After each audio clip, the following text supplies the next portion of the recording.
조갑제TV 시청자 여러분 안녕하십니까. 2020년 8월 28일 금요일 오후 1시입니다. 장안의 화제가 되고 있는 문재인 폐하 상소문의 필자가 밝혀졌습니다.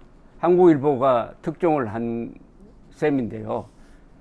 이분이 30대 후반의 평범한 월급쟁이라고 합니다.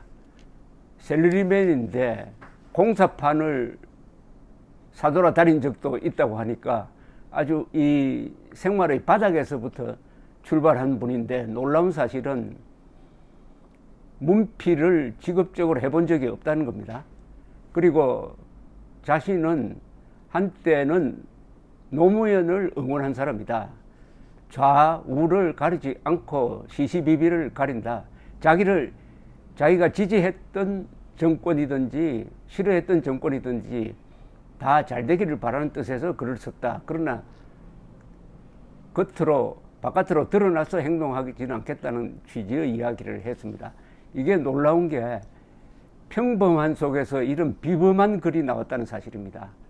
그것은 이분이 타고난 언어 감각과 문장력을 갖고 있는 분입니다. 본인은 겸손해 하지만은, 그리고 무엇보다도 마음이 맑다는 이야기죠.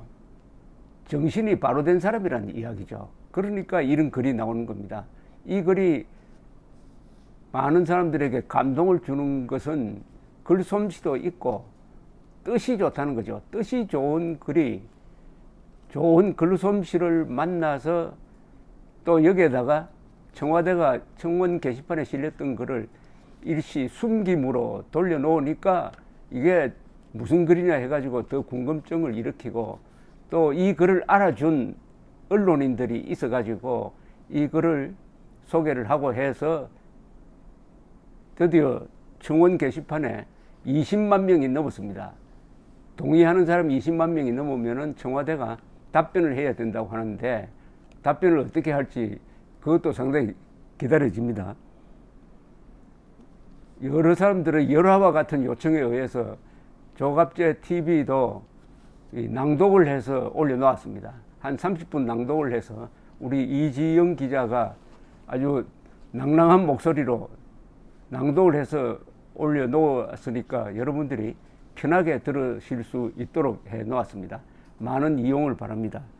지금까지 7개 시무 중에서 5개를 제가 소개를 해드렸습니다. 오늘은 마지막으로 7번째 글을 소개를 해드리겠습니다. 6번째는 제목이 헌법의 가치를 지키시옵소서. 나라의 근본은 백성이요 백성의 근간은 헌법이니 이는 대한민국은 민주공화국이요 대한민국의 주권은 국민에게 있으며 모든 권력은 국민에게서 나온다고 규정한 헌법 1조와 그 뜻이 같사옵니다. 또한 나라의 크고 작은 집회에서는 위 헌법 1조를 가사로 옮긴 노래가 흘러나왔고, 폐하께서는 항상 그 자리를 지키셨으니 광우병 파동, 세월호 참사, 박근혜 퇴진 운동이 그러했습니다.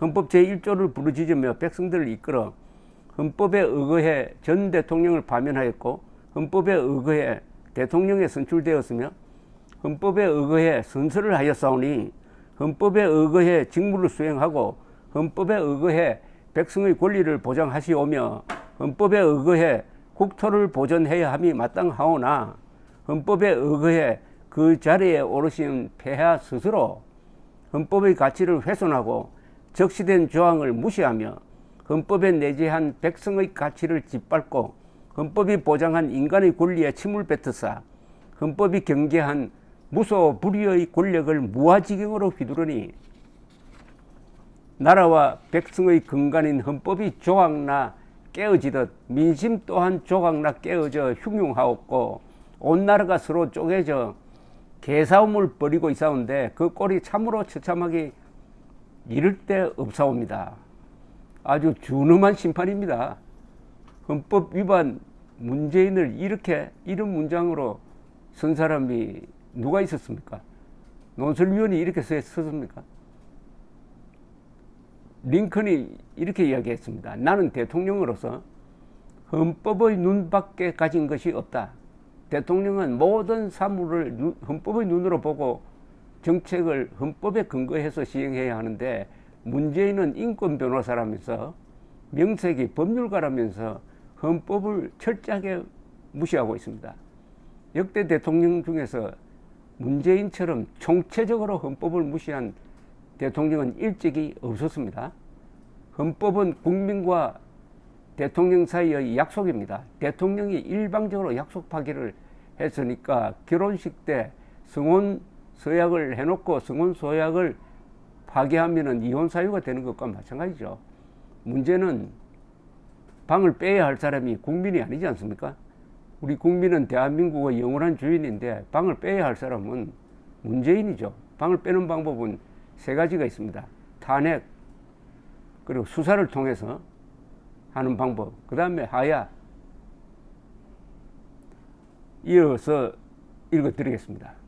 그저 다주택자와 고가주택 거주자를 잡아 족치시어 무주택자의 지지율을 얻겠다는 심산으로 건국 이래 최초로 토지거래 허가구역을 지정하시고 임대차 3법을 강행하시어 헌법 제14조 거주 이전의 자유를 박탈하시고 기회는 공정하며 과정은 평등하고 결과는 정의로울 것이란 폐하의 선포에 따라 학업이 뛰어난 학생과 그렇지 않은 학생들을 모조리 섞어 한 교실에 집어넣어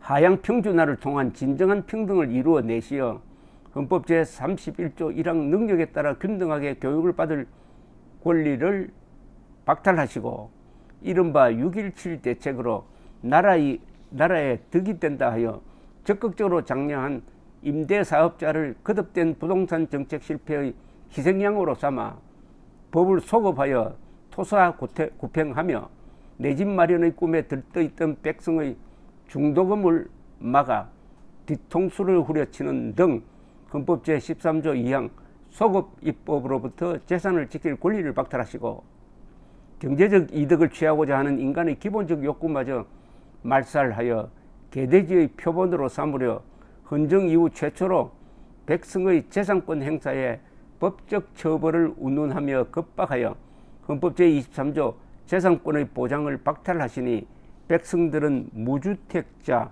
다주택자로 갈리고 강남권과 비강남권으로 갈리고 조정지역과 투기지역으로 다시 갈리고 임대인과 임차인으로 또 갈리어 서로를 물어뜯고 씹어대며 쥐어뜯고 싸우는데 도대체 이제는 또 어디의 무엇을 갈라내고 도려내어 찢어내실 심산이 옵니까?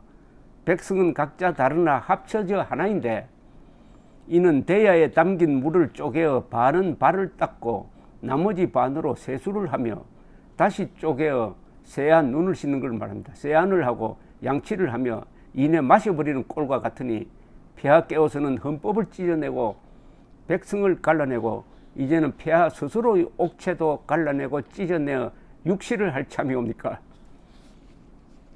아마 맨정신 가진 사람이 이거 읽으면 졸도하겠습니다. 이 비유가 또 참으로 근사합니다. 국민을 가르는 것은 물을 가르려고 하는 것과 같다. 대야에 있는 물을 어떻게 가릅니까? 그러니까 결국은 본인의 육신과 정신이 찢어지고 망가질 것이다 하는 아주 무시무시한 예언입니다. 폐하, 이 나라가 폐하의 것이 아니듯 헌법은 폐하의 것이 아니옵니다. 헌법은 불가변한 가치를 지닌 국법이요 이 나라의 역사와 같은 성문법이며 백성을 위해 백성에 의해 제정된 민정헌법인 바 헌법을 짓밟는 것은 백성을 짓밟는 것과 같고 헌법을 저버리는 것은 나라의 역사를 부정하며 미래를 저버리는 것과 같사옵니다. 이 대목에서 저는 이분이 헌법에 대해서도 아주 그 본질을 정확하게 아는 분이라는 느낌이 드는데요. 이 표현입니다. 헌법은 불가변한 가치를 지닌 국법이요 이 나라의 역사와 같은 성문법이며 바로 이겁니다. 헌법은 역사와 같은 겁니다. 대한민국의 민족사 2000년의 역사와 전통과 그 다음에 정통성과 정체성이 담겨져 있는 게 헌법이라는 것을 역사와 같은 성분법이라는 표현으로 했어요. 헌법과 역사를 하나의 덩어리로 보는 이분의 시각은 대단한 법률가, 헌법학자의 시각을 넘었습니다. 바라옵건대 스스로 헌법을 지키시고 보존하시어 깨어진 민의를 추스려 민심을 회복하시고 사멸한 정도를 되살려 정의를 바로 세우사 처참히 조각난 이 나라를 다시 합쳐 주시옵소서. 7. 이게 마지막입니다. 7. 시무 7조의 7 마지막 제목은 스스로 먼저 일신하시옵소서. 스스로 바꾸어라 이 말이죠. 자기를. 지건하옵건대 이 나라는 폐하와 더불어 백성들이 합쳐 망친 나라로 역사에 기록될 것이옵니다. 야, 이거 섬뜩합니다. 이대로 두면은 문재인과 국민이 합세해가지고 대한민국을 망치는 꼴이 될 것이다. 이 국민에 대한 경고입니다. 문재인을 따라가면은 결국 문재인이 나라 합치는데 국민이 공범이 된다. 이 이야기입니다. 이 나라의 상식과 신뢰와 도의는 사멸했고 또한 헌법은 깨어졌으며 국회는 나락이니 오로지 죽고 죽이며 뺏고 빼앗기는 감성과 분노의 정치만 있을 뿐입니다. 이는 폐하만의 잘못도 아니고 조정 대신과 관료들만의 잘못도 아니옵니다. 그것은 백성 또한 무지한 까닭이며 엄중한 현인들의 경고와 선대 공신들이 남긴 역사적 사실에도 불구하고 일국의 지도자를 저작거리의 광대 뽑듯이 감성에 젖어 눈물로 내세운 대가입니다. 이제 국민 비판이 이것은 제가 한번 다시 읽어드려야 되겠네요. 그것은 백성 또한 무지한 까닭이며 엄중한 현인들의 경고와 선대 공신들이 남긴 역사적 사실에도 불구하고 일국의 지도자를 저작거리의 광대 뽑듯이 감성에 젖어 눈물로 내세운 대가입니다. 소인은 평생을 살아오며 무주택자, 일주택자, 다주택자라는 단어가 이토록 심오하고 엄중하며 잔인한 것인지 폐하의 실정하에 처음 깨닫사오며 일찍이 폐하의 막역지우였던 고 노무현 선황의 통치하에서도 폐하의 정적이었던 이명박 선황과 폐하의 재물이었던 박근혜 선황의 통치하에서도 경험하지 못했던 참담한 헌법 유린과 처절한 수탈과 극심한 분열과 외교적 고립을 겪사옵니다. 이분이 얼마나 언어 선택이 뛰어난 분이냐 하는 것은 바로 요런 영어 폐하의 정적이었던 이명박, 폐하의 재물이었던 박근혜. 개구리가 찬물에 담궈져 서서히 달궈지는 동안 미동도 하지 않듯 이 땅의 백성은 백성 스스로 선출한 폐하의 실정에 하나 둘씩 권리를 내어주다 결국에는 헌법 조문 안에조차 속하지 못하는 아픔을 겪사오나 아직 절반의 백성은 스스로 벌어먹지 않고도 내어지는 끼리 앞에 굴복하여 제 몸이 익어 껍질이 벗겨지는 것조차 깨닫지 못하였고 가진 자에 대한 끝없는 분노에 눈이 멀어 제 자식들이 살아갈 삶이 제 인생보다 나아야 한다는 일말의 책임감 또한 느끼지 못하옵니다. 이 대목도 무슨 이 명언어록에 실어야 될 문장입니다. 제 자식들이 살아갈 삶이 제 인생보다 나아야 한다는 일말의 책임감조차 느끼지 못한다. 부모라고 할 수 있느냐 이거죠. 폐하께서 추구했던 인권은 고작 사람을 죽이고 분여자를 간음한 파렴치한 것들에게만 내려지는 면죄부가 되었고 폐하께서 부르짖던 민주는 절반의 백성에게는 약탈이고 절반의 백성에게는 토벌이며 과반수를 넘는 자가 벌이는 정당한 도륙이자 합법적 착취의 수단으로 전락하였으니 이 표현도 일찍이 대한민국에서 글을 쓴 사람이 일찍이 접해보지 못한 표현입니다. 이게 이 표현 속에 사회과학적인 이론이 다 뒷받침됩니다. 민주란 이름으로 백성을 약탈하고 또는 백성을 토벌한다 이거죠. 또 한편에서는 과반수를 넘는 자가, 즉 이 문재인 독재가 개업 독재라는 뜻입니다. 문재인이가 자기 편이라고 하는 사람이 과반수가 된다면 이들이 다 하나하나가 다 독재라는 겁니다. 1인 독재가 아니고 몇천만을 상대로 한 독재를 벌이고 있는데, 이분은 그것을 과반수를 넘는 자가 벌이는 정당한 도륙이자 합법적 착취의 수단으로 전락하였으니, 민주라는 게 민주주의만 앞세우면은 국민을 도륙하고 착취하도 정당화할 수 있다는 겁니다. 요게 계급 독재의 현상이죠. 세상에서 가장 무서운 독재는 계급 독재고, 계급 독재 중에서 가장 무서운 독재는 사상적 계급 독재입니다. 바로 문재인 정권입니다. 자유는 선대 공신들의 무덤을 파내어 찾아오리까, 아니오면 죽어 자빠져 저승길에서 찾아오리까. 소인이 감히 무사옵니다. 무릇 정치란 백성과의 싸움이 아닌 백성을 뺀 세상 나머지 것들과의 싸움인 바, 폐하께서는 작금에 이르러 무엇과 싸우고 계신 것이옵니까? 국내외 의지의 산적하여 당면한 과제는 온데간데 없고, 적폐청산을 기치로 정적 수십을 처단한 것도 부족하여 이제는 백성을 두고 관역을 삼아 왜곡된 민주와 인권의 활시위를 당기시는 것이옵니까? 폐하 스스로 먼저 일신하시옵소서. 폐하의 적은 백성이 아닌 나를 해치는 이념의 잔재와 백성을 탐하는 과거의 유령이며, 또한 복수에 눈이 멀고 간신에게 혼을 빼앗겨 적군과 아군을 구분 못하는 폐하 그 자신이옵니다. 무시무시한 이야기 아닙니까? 문재인의 적은 문재인이다 이겁니다. 폐하의 적은 폐하 자신이다. 문재인의 적은 문재인 자신이다. 국민의 적은 국민 자신이다, 이런 말로도 됩니다. 그 문재인은 국민이 뽑았으니까요.